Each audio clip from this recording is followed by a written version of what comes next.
can you leave us with some final advice for how voters can practice better media literacy as we move toward that election?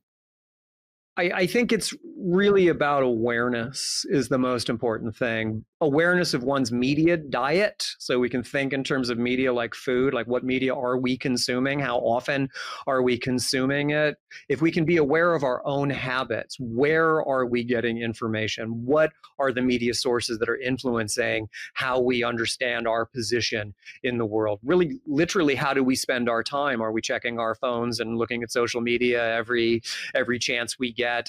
And how does that make us feel? I think we want to be skeptical of news and information that tweaks our emotions.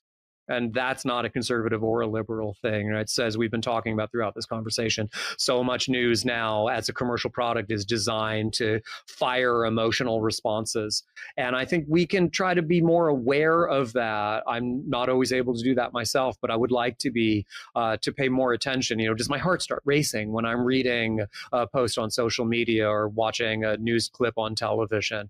Or am I thinking more carefully? Am I learning from people who see the world differently from me? Where are those sources of news and information and political discussion where I can hear other people, and not just ranting and raving about who they hate and what they believe in, but making more reasonable arguments? I think we forget that so much of the work of government is not about the stuff of the culture wars. We get caught up in thinking about abortion or immigration and those big ticket, very emotional issues.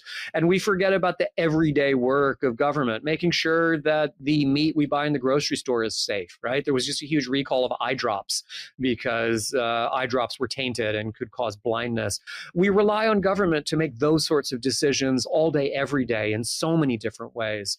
And that has nothing to do with identity. That just has to do with competent, qualified people being in position who are going to take their jobs seriously.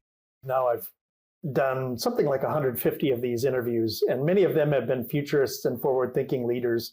And one of the things that I've asked many of the guests is, what are the sources that you use to learn about the future, learn about political events or current events?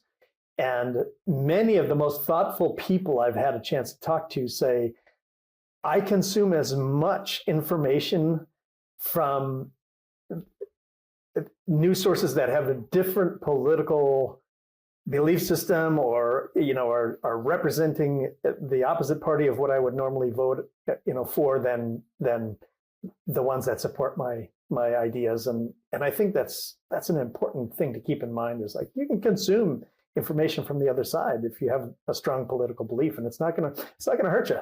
It's actually going to help you out.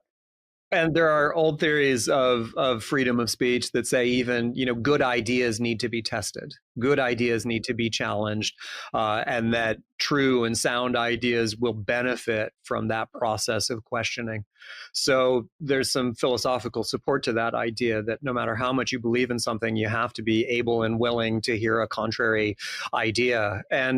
And ideally, we can be open-minded enough, not entirely, nobody's entirely open-minded. We all have our confirmation biases and our patterns of selective attention and selective exposure.